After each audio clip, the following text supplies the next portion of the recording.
sigue intacta. El embajador estadounidense ante las Naciones Unidas, Mike Waltz, explicó detalles sobre la guerra con Irán. La campaña de máxima presión que el presidente Trump implementó durante su primer mandato, que la administración Biden suspendió y que él reinstauró a las pocas semanas de comenzar su segundo mandato, sigue vigente, dijo Waltz.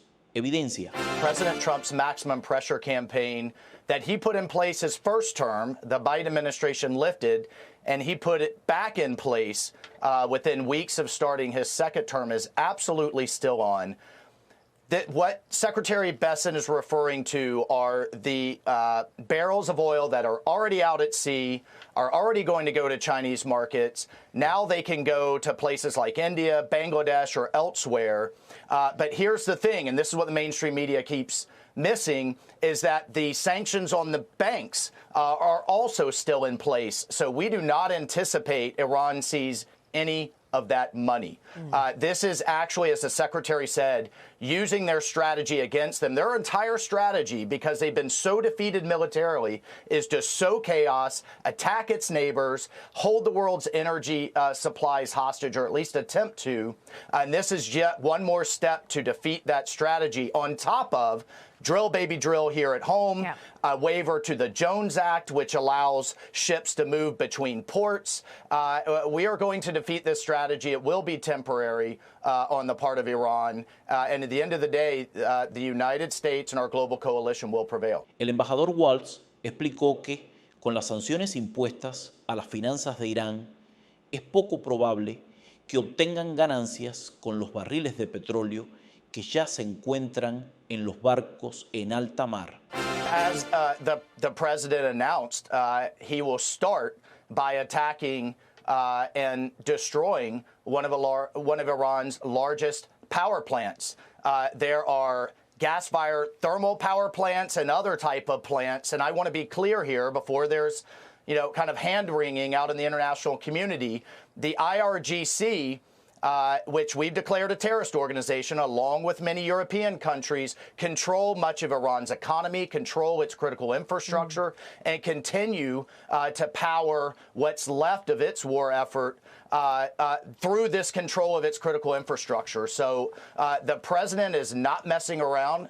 He stands, unlike his predecessors, he stands by his red lines, and he's not going to allow this genocidal regime to hold the world's energy supplies or economies hostage. Lo que los principales medios de comunicación siguen pasando por alto es que las sanciones contra los bancos siguen vigentes, por lo que no prevemos que Irán reciba nada de ese dinero, dijo Waltz. Because Iran has been marching towards an ICBM. They've hidden some of that development under a so-called space program. I don't think anybody expects to see any Iranian astronauts on the moon, but that's what they've been hiding their booster production in contravention of sanctions behind for some years. They have developed a re-entry capability with these intermediate range missiles, and all you have to do is marry up the two with a nuclear warhead. Thank God President Trump isn't waiting until that happens and then trying to respond to it. He's taking care of the issue now, and he has been clear for many, many years. Iran can never have a nuclear weapon, and he's going to do everything in his power to stop it. And it's not just the president, Maria. As a UN ambassador, I've cited to the Security Council the 2 decades of Security Council resolutions that countries have voted for around the world to ensure Iran doesn't have a nuke. But President Trump isn't just going to send strongly worded letters.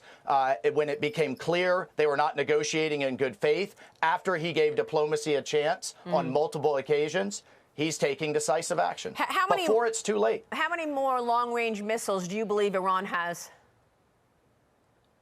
Well, I don't want to get into any type of classified numbers, but the important part that's also getting missed here is that we are destroying their ability to produce these missiles. We're destroying their industrial base so that future generations, our kids and grandkids, aren't dealing with this problem like we have been the last 50 years.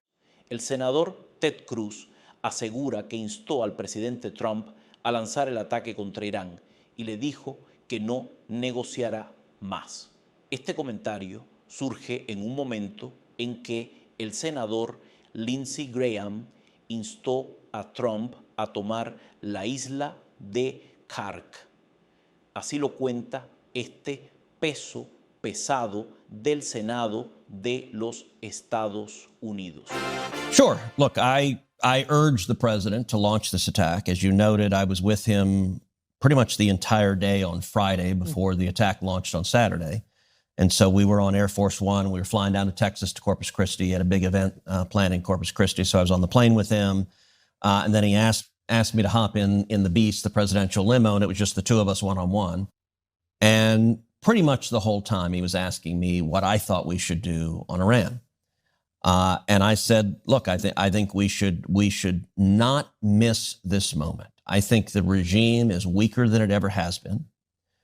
And we have an opportunity, if we can collapse this regime, America will be much, much safer. There are very few things on planet Earth that would do more to improve American national security as much as seeing this regime collapse.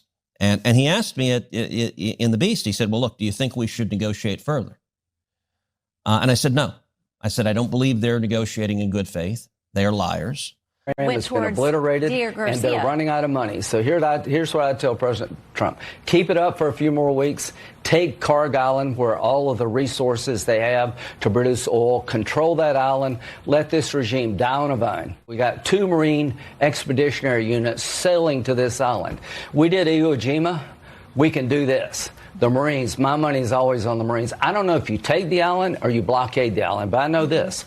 The day we control that island, this regime, this terrorist regime, has been weakened. It will die on a vine. And here's what I want to do. I want to get with Chris. I want to sprint to peace. As the war winds down, I want peace to ramp up.